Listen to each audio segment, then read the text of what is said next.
l'émission Parole de Femmes. Nous parlons de la bienveillance cette semaine parce que nous vous voulons du bien et avec notre invité Jérémy. Bonjour Monsieur Sourdril. Bonjour Annabelle Sourdril. Vous allez bien? Très bien, merci. C'est un honneur pour nous de recevoir l'animateur de Prières Inspirées sur notre humble plateau de Parole de Femmes. Absolument. Reconnaissez-vous la grâce qui nous est faite? Amen. Il y a beaucoup de lumière. Grâce et c'est Beaucoup de lumière ici. Oui. Oui, parce que nous vivons dans la lumière. Oui, moi, et nous exposons la lumière de la vérité de la parole de Dieu dans le cœur de nombreuses femmes. C'est beau. Gloire à Dieu. Gloire à Dieu. Et toi, que fais-tu dans Prières Inspirées? Moi, je suis dans la grotte. Et je prie avec les gens dans la grotte pour qu'ils puissent un jour sortir de la grotte. Dans le lieu secret. Dans les lieux secrets. Ah, c'est bon. Rempli de force. On se complète bien. On est nos programmes, nos émissions se complètent bien. Aussi. On va s'arrêter là. Mathilde n'aime pas les démonstrations. Entre nous. Non, c'est bien, mais ça dépend. Mais Evelyne, encore moins. On n'a même plus le droit de s'asseoir ensemble sur Bonjour chez vous. Et du coup, Jérémy a quitté le plateau de Bonjour chez vous. Comme l'ancienne fausse rumeur. C'est pas pour ça qu'il est parti. Et pour ceux et celles qui ne savaient pas qui est cette jeune demoiselle avec nous aujourd'hui, c'est Magali. Bonjour Magali. Bonjour Magali. Bonjour Magali qui a rejoint l'équipe de Parole de Femmes et qui viendra de temps en temps nous voir parce que l'équipe de Parole de Femmes s'agrandit, parce que nous sommes dans la prospérité et dans l'abondance et que nous croyons que chacune a reçu des dons, des talents et des grâces différentes et on veut les mettre à disposition à travers cette émission et parce que nous vous voulons du bien, comme je l'ai dit pour commencer. Et hier, nous avons parlé de la bienveillance dans nos amitiés, que Dieu a des amis qu'il a placés dans nos vies et que si on voulait que ces amitiés puissent prospérer et durer et porter du fruit aussi, nous devions faire preuve de bienveillance. Oui, Jérémy? Oui, c'est ça. Non, mais je t'écoute. Ok, d'accord. Je suis pendu à tes lèvres, Annabelle. Et est-ce que tu voulais ajouter, avant qu'on parle de la famille aujourd'hui, est-ce que tu voulais ajouter un dernier point concernant la bienveillance dans nos amitiés? Oui, peut-être aussi résumer ce que j'avais partagé en quelques mots. En fin d'année dernière, Dieu m'a parlé sur mes amitiés, en me montrant que je pouvais encore progresser, évoluer dans mes amitiés, mais surtout en me mettant le focus sur le fait qu'il avait attaché des amis à chacune de nos vies, des gens qui sont là et qui ne sont pas n'importe qui. C'est pas forcément la famille, c'est pas des nobody. Désolée Magali. La famille peut être amie aussi. Mais ce sont des gens que Dieu a attachés à notre vie et on doit effectivement protéger ces amitiés. Donc c'est Jésus un peu avec les 12 disciples, il y avait Lazare qui était là également. Même si on est occupé, même si on a un travail et qu'on est très chargé, je crois que Dieu place des gens autour de nous qui sont des amis particuliers et on doit veiller, protéger ces relations-là, prendre du temps pour ces relations, s'investir dans ces relations, être bienveillant, faire preuve de bienveillance. Donc c'est prendre du temps, c'est penser à la personne, c'est prier pour la personne, c'est faire des cadeaux à la personne, c'est regarder comment va la personne au-delà des apparences, prendre soin de la personne. Suis-je le gardien de mon frère? C'est la question que Caïn a posée à Dieu et la réponse oui, oui, tu es le gardien de ton frère.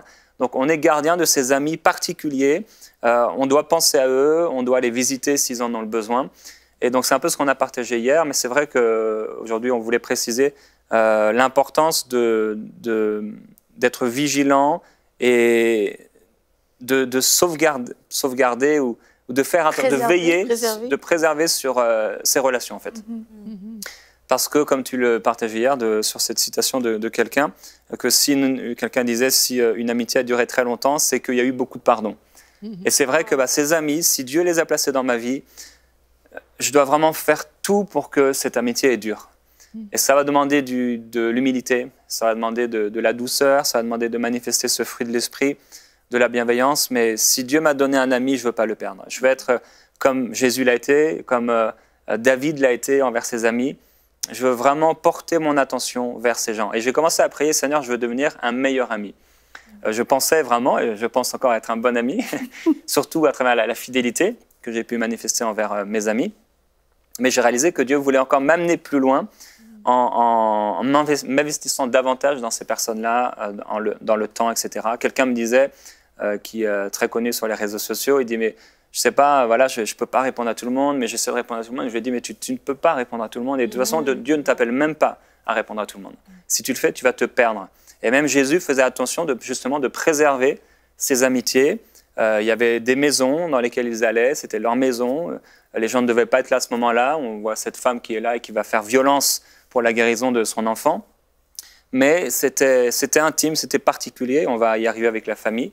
On doit préserver ces relations, on doit préserver nos amitiés. Et je voudrais vraiment encourager toutes celles et ceux qui écoutent cette émission à préserver vos amitiés. C'est vraiment important. Si vous avez des difficultés dans vos difficultés relationnelles avec des amis, peut-être que le Seigneur vous appelle aujourd'hui à redevenir amis, à faire la paix avec cette personne, parce que vous ne savez pas ce que Dieu peut susciter en un jour, ce que cette amitié peut susciter. Si Dieu a placé quelqu'un dans votre vie pour qu'il soit un ami pour vous, appelez cette personne. Redevenez amis, parce que comme je le dis, vous ne savez pas ce que ça va porter comme fruit pour le royaume de Dieu, que ce soit pour vous-même ou peut-être pour cette personne.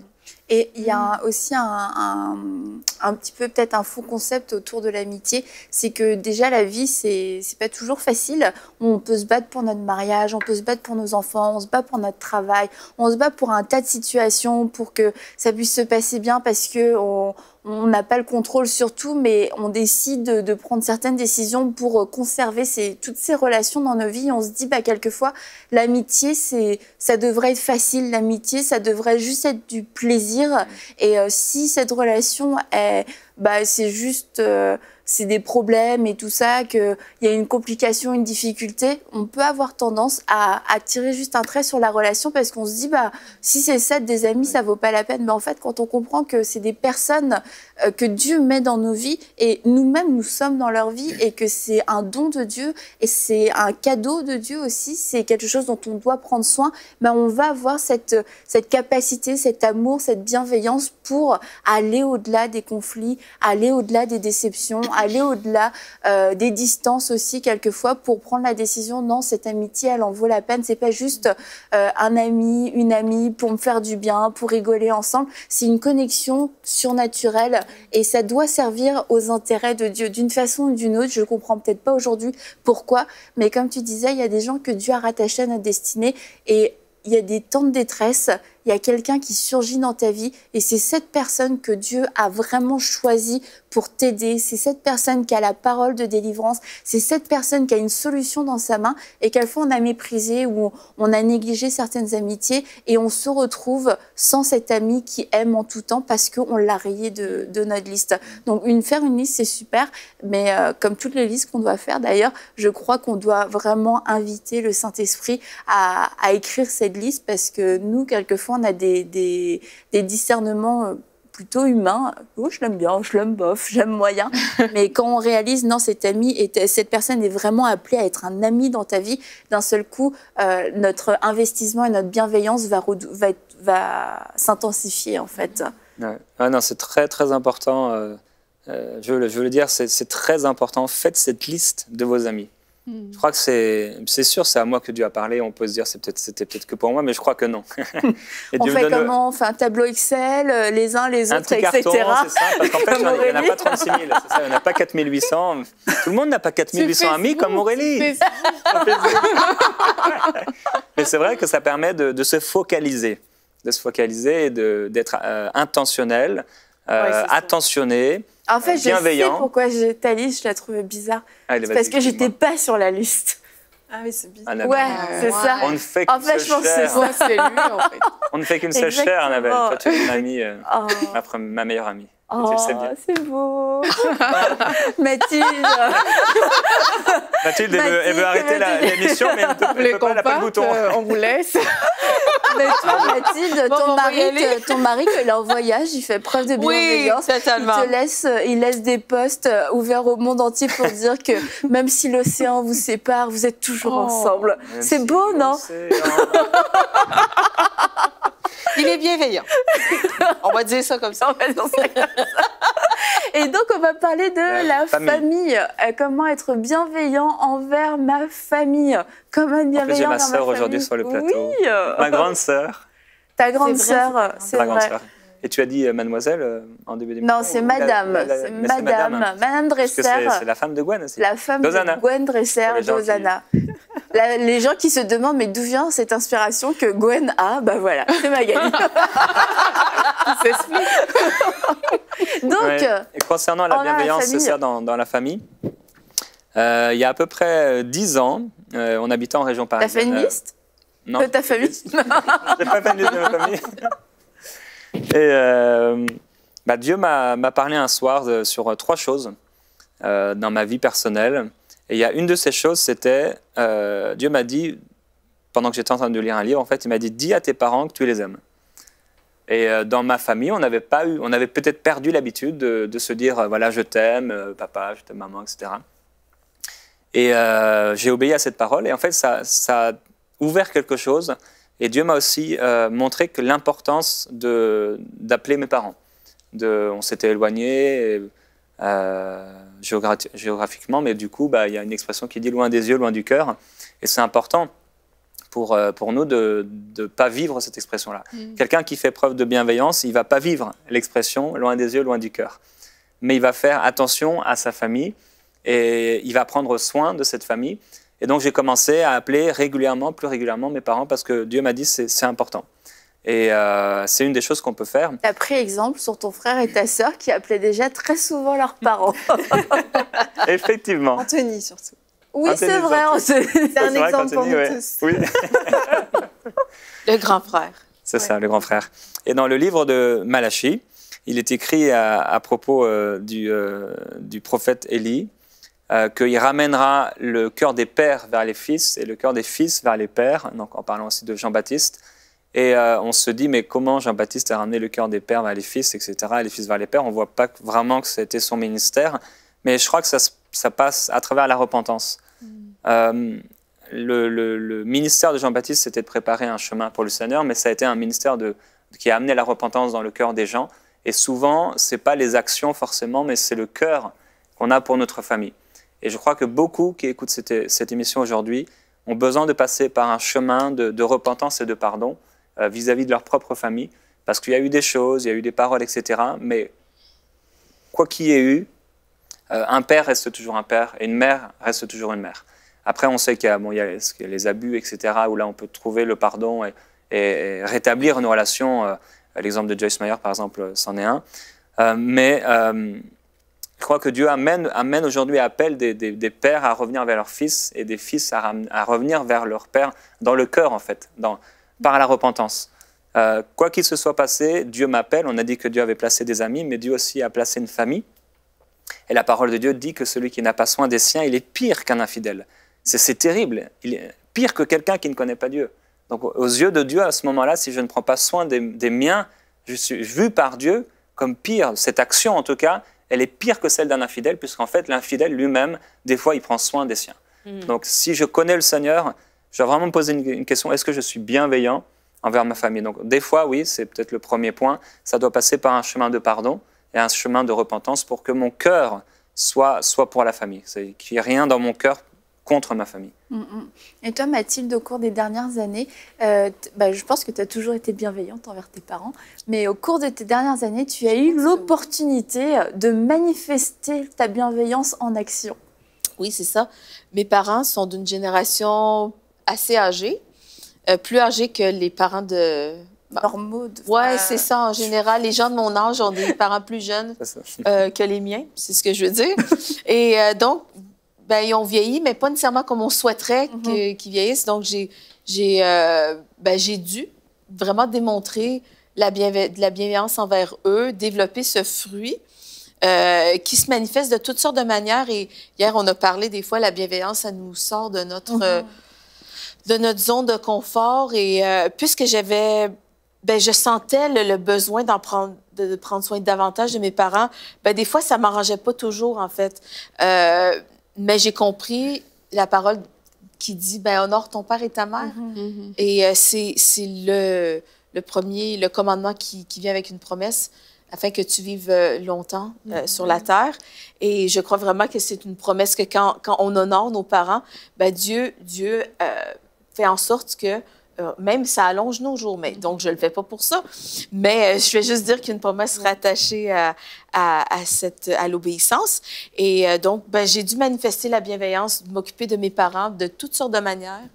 Leur rendre visite plus qu'une fois par semaine, leur faire des petits plats, de la nourriture pour s'assurer, pour alléger la tâche. C'est surtout ma mère qui est pas bien dans son corps, donc c'était très lourd pour mon père qui était son aidant. Donc, je m'organisais pour peut-être alléger sa tâche un peu des fois. J'allais prendre soin de ma mère pendant que lui... Et maintenant que tu visites, parce que tu allais visiter tes parents, là où ils étaient, dans les résidences et tout, s'il y avait beaucoup de personnes qui étaient seules? Oui. Encore aujourd'hui, je visite ma mère qui habite en résidence. Et je connais très bien le personnel. Le personnel me connaît très bien. Mais en fait, c'est ça, il y a des gens avec qui je parle souvent quand j'y vais. Et puis en fait, il y a des gens qui n'ont jamais de visite. Il y a des gens, il y en a des tonnes de gens avec lesquels j'ai jamais vu en interaction avec un membre de la famille où ils sont toujours tout seuls. Et vraiment, je me dis, ça m'attriste parce que ces gens-là, ils se sont mariés un jour ou ils ont élevé des enfants. Et après, c'est comme ils sont tombés dans le gouffre de l'oubli parce qu'ils sont en résidence, parce que ils ont un handicap physique ou ils ont pas vieilli comme on aurait souhaité. On est juste peut-être trop occupés avec notre quotidien. Puis je me dis, moi, tant que mes parents sont ici, je sais que c'est ma responsabilité, en tant qu'enfant de Dieu, de m'assurer d'être bienveillante, de m'assurer qu'ils sont... qu'ils s'ennuient pas, tout simplement. Quand ma mère, elle me voit, quand mes parents me voient, elle me dit « Ah, quel bonheur! Comme ça me fait plaisir. » Mais des fois, ça prend pas grand-chose. On sous-estime un geste, on sous-estime une visite, on sous-estime une petite pensée, apporter quelque chose à nos parents ou nos êtres chers. Peut-être c'est une tante avec laquelle on n'est pas très près, mais on sait que ça lui fait vraiment plaisir de nous voir. Ça fait que je pense qu'il ne faut pas sous-estimer ces gestes-là. Et je pense aussi que ça demande du renoncement à soi, c'est certain. Ça demande du renoncement parce que ça ne fait pas nécessairement partie de l'horaire qu'on s'était peut-être fixé dans la semaine. Peut-être ça coupe mes activités. Peut-être que ça m'enlève peut-être un peu de temps avec ma propre famille ou avec mes amis. Mais je pense que c'est quelque chose que Dieu nous demande de faire. Ça me fait penser à une histoire que j'ai entendue. Je crois que c'est une histoire vraie. C'était un papa qui avait donc plusieurs enfants, des petits-enfants, et personne n'allait jamais le voir. Et en fait, ça a duré des mois et des mois. Personne de ses enfants, de ses petits-enfants n'allait le voir. Je ne crois pas que ce soit vrai. Je pense que ça s'est déjà passé, en tout cas. OK, bon. Et en fait, il a envoyé des lettres à tous ses enfants, comme quoi il était mort. Donc, de la part d'un service funèbre ou je ne sais quoi. Et en leur disant d'aller voir le corps dans sa maison. Et donc, les enfants arrivent, etc. Je crois que c'est peut-être dans un film aussi, ils l'ont déjà montré. Les enfants arrivent avec les petits-enfants et il y a un super repas de préparé et le papa, il est là, il n'est pas mort en fait. Et des fois, c'est trop tard. Des fois, c'est trop tard. Oui. Il ne faut justement pas attendre que ce soit trop tard.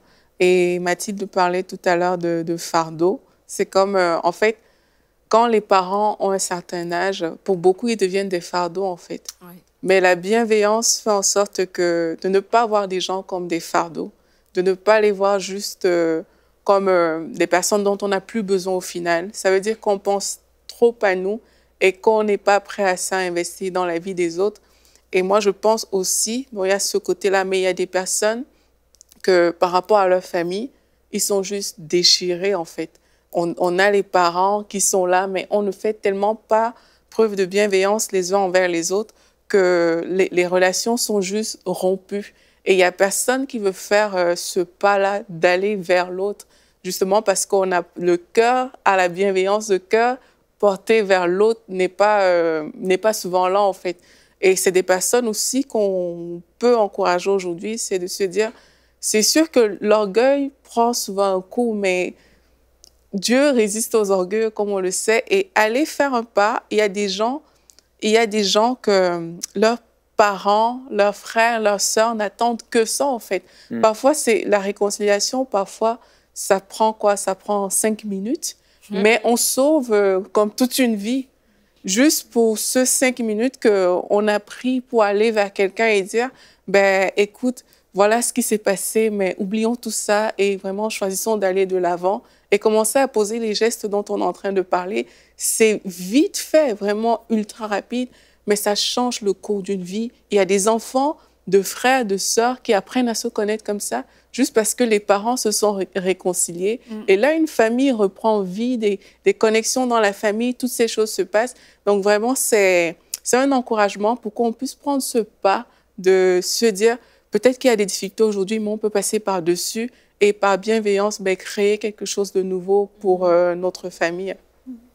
Et pour des petites choses aussi un peu plus légères que dans des situations où des familles, ça peut bien aller, mais on n'a pas cette mentalité, ce style de vie de bienveillance. Et du coup, on peut rester vraiment comme enfant toute notre vie et penser que nos parents, c'est encore à eux de s'occuper de nous, c'est à eux de nous recevoir, c'est à eux de nous faire des cadeaux, c'est à eux de garder nos propres enfants, mais de se dire, j'ai grandi aussi et j'ai la possibilité de pouvoir être une source de bénédiction pour mes parents. Et je sais, j'ai déjà rencontré surtout des jeunes qui rentraient dans la vingtaine, ils avaient des travails, ils avaient de l'argent, ils n'avaient jamais offert un seul cadeau à leurs parents. Leur salaire, c'était encore comme de l'argent de poche pour eux. Et à l'anniversaire de leurs parents, non, j'offre rien à Noël, t'offres rien à tes parents. Non, c'est mes parents, c'est à eux de m'offrir un cadeau. Et ce genre de choses, c'est se dire, j'ai grandi en fait. Et comment est-ce que je peux faire preuve de bienveillance? Et quelquefois, ça va être un petit cadeau, inviter ses parents au restaurant, les inviter tout simplement chez nous à manger. J'ai déjà entendu plusieurs histoires où les enfants n'invitent jamais les parents dans leur maison parce que c'est aux parents de recevoir. Et puis, votre maman, à vous deux, commence souvent, elle dit en parlant de quand ils étaient jeunes, qu'ils allaient tout le temps chez sa belle-mère le dimanche midi. Elle dit, mais on se rendait pas compte le travail que ça lui demandait. En plus, ils étaient, je sais pas combien d'enfants, ils étaient combien? Ils sont 9 avec les conjoints et tout, et que sa belle-mère préparait à manger quasiment tous les dimanches midi pour je sais pas combien de personnes. Elle dit, nous, on était dans la vingtaine, on était tous jeunes mariés, on profitait, on allait tous manger chez la belle-mère, on se demandait pas si elle était fatiguée, si elle avait envie de nous recevoir. Mais c'est d'avoir conscience, on a grandi, on peut être une source de bénédiction pour nos parents. Et moi, quand je vois Magali, je trouve qu'elle est super bienveillante avec ses parents. Elle est tellement bienveillante que même quand c'est Jérémy qui envoie un bouquet de fleurs à sa mère, elle croit que elle dit merci à Magali. C'est moi. C'est arrivé il y a quelques jours. Waouh. Non, c'est vrai que parfois, malheureusement, nos proches sont les plus lésés. En fait, c'est plus difficile d'exercer la bienveillance parce que c'est tellement évident, tellement logique qu'on peut avoir une tendance à ne pas y penser, tout simplement. Et Paul nous dit dans Philippiens, c'est Dieu qui produit en nous le vouloir et le faire selon son projet bienveillant. Voilà, c'est ça. J'aime bien ce passage parce que là, ça nous parle directement de bienveillance et même si parfois ça peut être difficile, c'est pas le cas chez nous, c'est facile, mais même si parfois dans certaines familles ça peut être difficile, comme le disait Aurélie, c'est important vraiment de s'inspirer du Saint-Esprit et d'aller de l'avant pour aller vers le projet bienveillant de Dieu. C'est ça. Et le vouloir et le faire, c'est de passer de la bonne idée, comme tu en parlais hier, Aurélie, il y a des gens, ils se disent à nos amis, ils pensent à nous, mais ils font pas grand-chose pour nous. Et c'est de passer du vouloir au faire et que ce faire va se traduire par des actes de bienveillance. Tu voulais... Passer de la liste à l'action. Oui, c'est ça. Mais vous avez parlé de quelque chose, je pense, qui est important. Le mot-clé, c'est... bienveillance. En effet. Merci, Annabelle. Le deuxième mot-clé, Mathilde. Oui, il ne faut pas vivre avec des regrets. Je pense que c'est important de se mettre dans une perspective éternelle et de dire, en ce moment, ça ne m'arrange pas trop. Peut-être que c'est difficile. Peut-être que les relations sont compliquées, mais on ne veut pas vivre avec des regrets si la personne venait qu'à partir, si nos proches, nos frères, nos sœurs venaient qu'à partir. Dernièrement, j'ai perdu un cousin à la maladie. Puis, ça m'a fait de la peine parce que je me suis dit, j'ai comme pas profité nécessairement autant. Je me disais, j'ai demandé à sa sœur, qui est ma cousine, est-ce que tu regrettais? Il vivait éloigné. En fait, elle était très loin aux États-Unis, puis elle s'est rapprochée, revenue au Canada, parce qu'elle réalise, les proches ma famille, tu sais, la vie, c'est pas éternel ici sur cette terre. Ça fait que, puis, ben, ils sont pas nécessairement nés de nouveau non plus, mais je crois que ça peut produire des regrets si on pose pas des gestes aujourd'hui et on se dit, ben, des fois, comme on a dit, ben, on doit avoir à piler sur notre regret et laisser tomber, dire, ben, peut-être que ça me rend inconfortable, mais qu'est-ce que je peux faire peut-être pour quand même être bienveillant envers mon frère, ma sœur, mon père ou ma mère.